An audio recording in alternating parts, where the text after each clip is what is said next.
Astro సిండికేట్లో మీ personal and business promotions కోసం కింది నెంబర్కు కాంటాక్ట్ చేయండి.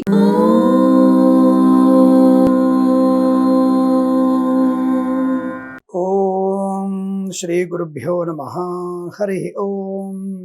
ఆదిత్యాయ చ సోమాయ మంగళాయ బుధాయ చ గురు శుక్ర శనిభ్యశ్చ రాహవే కేతవే నమః. అందరికీ నమస్కారం.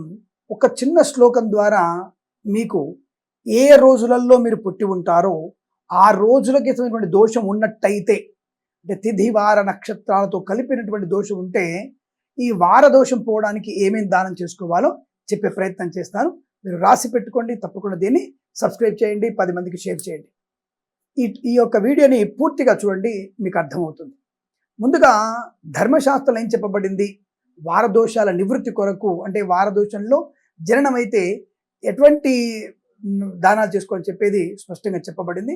అది చిన్న శ్లోకం ద్వారా తెలుసుకుందాం. ముందు మనం క్షీరంచ భానౌ దది శీతరశ్చౌ కుజేచ మాశాశ్చ బుధేచ లాజాః జీవేపి చాజ్యం భృగు పాయసంచ మందేచ వారే తిలపిష్టమాహు.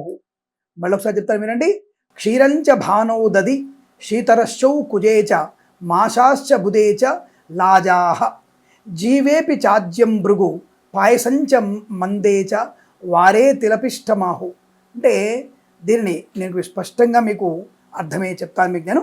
ఈ శ్లోకం ద్వారా మనకి అనేకమైనటువంటి విషయాలు తెలుసుకునే ప్రయత్నం, ఏ వారంలో పుడితే ఎటువంటి దోషాలు వస్తాయనే విషయంలో మనం తెలుసుకుంటాం. ఎందుకంటే సూర్యుడు బాగాలేకపోతే చర్మ సంబంధ వ్యాధులు, కంటి సంబంధ వ్యాధులు, అలాగే జుట్టు ఊడిపోవడం, చంద్రుడు కనుక బాగాలేకపోతే మానసిక వికల్పము, అమర్యాదలు, అగౌరవాన్ని పొందుకోవడం, కుజుడు బాగలేకపోతే రక్త దోషాలు, అలాగే యాక్సిడెంట్స్ అవ్వడము లాంటి, అంటే వాహన ప్రమాదాలు, అలాగే బుధుడు బాగాలేకపోతే అప్పుల బాధలు లేదా వ్యాపార నష్టాలు, గురుడు బాగాలేకపోతే విద్యా నష్టం, అలాగే ఉద్యోగంలో ఇబ్బందులు, పదవి నష్టపోయే అవకాశం, శుక్రుడు బాగాలేకపోతే భార్యాభర్తల మధ్య లేనిపోని అగాధపు స్థితి, భార్యాభర్తలు కాకుండా ఉంటే ప్రేయసి ప్రియులు విడిపోయే అవకాశాలు, భార్యాభర్తలుగా ఉంటే అక్రమ సంబంధాల కారకుడు కూడా కలత్ర కారకుడు శుక్రుడే.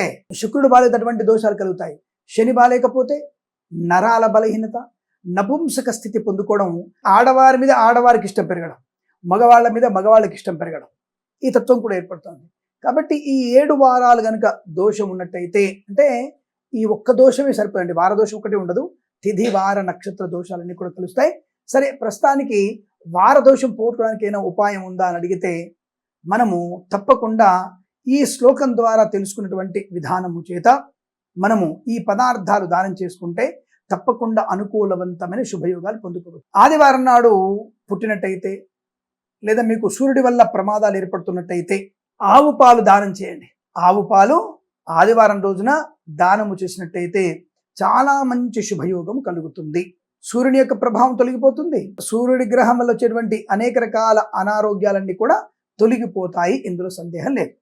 ఇక చంద్రుడి వలన సోమవారం రోజున వడ్లు దానం చేసుకోవాలి. అలాగే సోమవారం రోజు పెరుగు దానం చేయాలి. ఎందుకంటే ఇక్కడ శ్లోకం చెప్పారు, ఈ యొక్క చంద్రుడి యొక్క దోషం పోవడానికి, అంటే చంద్రుడి దోషం అంటే సోమవారం రోజు జన్మించిన చంద్రుడి యొక్క ప్రభావం అనేది ఉన్న పెరుగు దానం చేసుకుంటే సమస్త దోషాలు తొలగిపోతాయి. మంగళవారం రోజున మినుములు, మాషము అంటే మినుములు, మంగళవారం రోజున మనము మినుములు దానం చేసుకుంటే విశేషమైనటువంటి ప్రయోజనం ఉంటుంది. రోగనాశనం కలుగుతుంది. ముఖ్యంగా అనవసర ప్రమాదాలన్నీ కూడా తొలగిపోతాయి.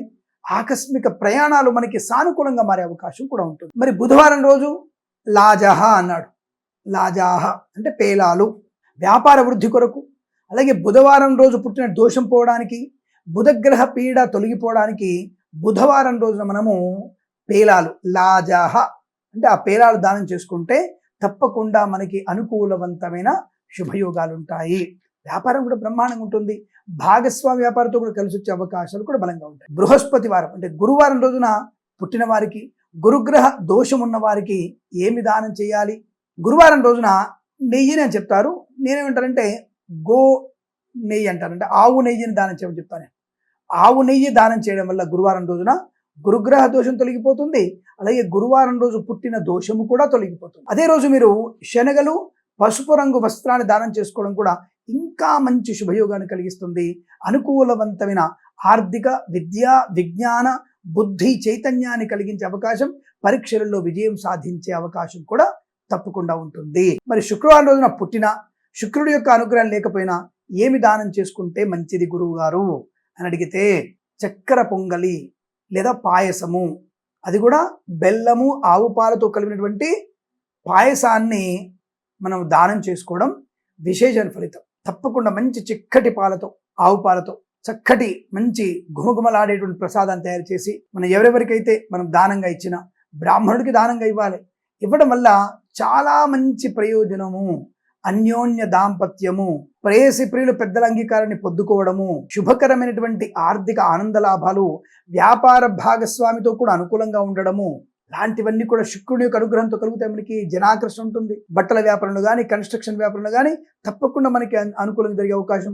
అలాగే శుక్రవారం రోజు పుట్టినటువంటి దోషము కూడా ఈ యొక్క పాయస దానం చేయడం వల్ల తొలగిపోతుంది, అనుకూలంగా ఉంటుంది. ఇది సత్యం. శనివారం రోజున దుష్ట సాంగత్యానికి, దుష్టగ్రహ పీడల కొరకు, శనీశ్వరుడికి అనుగ్రహాన్ని పొందడానికి, శనివారం రోజు పుట్టిన దోషం తొలగిపోవడానికి, జన వశీకరణకి, ఇటువంటి మనకి చేతబడులు, ఇతర బడులు ఉంటాయి కదా, కొన్ని భ్రమలో ఉంటాం మనం. లేవని చెప్పడానికి లేదు, ఎటువంటివన్నీ ఉన్నాయి. బాణామతి, చేతబడులు లేవని చెప్పడానికి లేదు, ఉన్నాయి. అది ఇప్పుడు చేయగలిగేటువంటి శక్తి ఉన్నటువంటి వాళ్ళు లేరు, ఇది వాస్తవం. అటువంటి శాస్త్రం లేదని చెప్పడానికి లేదు, ఉంది. So nothing but that is a deep hypnotism. లేదని చెప్పడానికి లేదు. అలా లేకపోతే నిప్పు లేకపోతే పొగేలా వస్తుంది. కాబట్టి ఉన్నాయి, కానీ ఇప్పుడు చేసేటువంటి ఆ ప్రక్రియను చేయగలిగేటువంటి సమర్థవంతమైన వాళ్ళు ఎక్కడ కూడా లేరు, ఇది మాత్రం నిజం.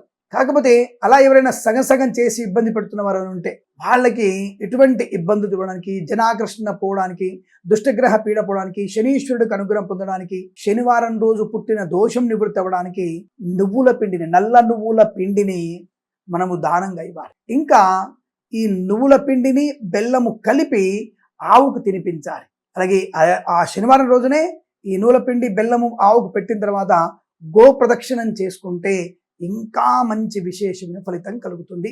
శనీశ్వరుడు పీడా పరిహారం జరుగుతుంది. శనివారం రోజు పుట్టిన దోషం కూడా తొలగిపోయి అనుకూలవంతమైన అదృష్టం కలుగుతుంది. అలాగే ఈ గ్రహాల యొక్క ప్రభావం మన మీద ఉన్న, నాకు శని అంతర్దశ అండి, గురు అంతర్దశ అండి, బుధ అంతర్దశ అని చెప్పినా సరే, మరి స్వామి రాహుకేతులకు ప్రభావం లేదంటే మంగళవారం రోజున ఈ కందులు దానం చేసుకోవడం, మినుములు దానం చేసుకోవాలి. అలాగే శనివారం రోజున ఈ ఉలవల పిండిని కూడా దానం చేసుకోవచ్చు కేతు గ్రహం కొరకు. కాబట్టి ఇలా మనం గనుక ఉపయోగించుకుంటే తప్పకుండా మీకు అనుకూలవంతమైన శుభయోగాలు, గ్రహ అనుకూలత, అలాగే మన యొక్క ఉన్నతమైనటువంటి ప్రయోజనాన్ని పొందుకునే అవకాశం ఖచ్చితంగా ఉంటుంది. ఇలా చేసి చూద్దాం. 10 మందికి దానం చేయడమే కదా అత్యంత అనుకూలంగా ఉంటుంది. వెంటనే చేయండి. మీ గ్రహ అనుకూలత పొందుకునే ప్రయత్నం చేస్తారని కోరుకుంటూ, సర్వేజన సుఖినో భవంతు. ప్రేమతో మీ కిరణ్ శర్మ.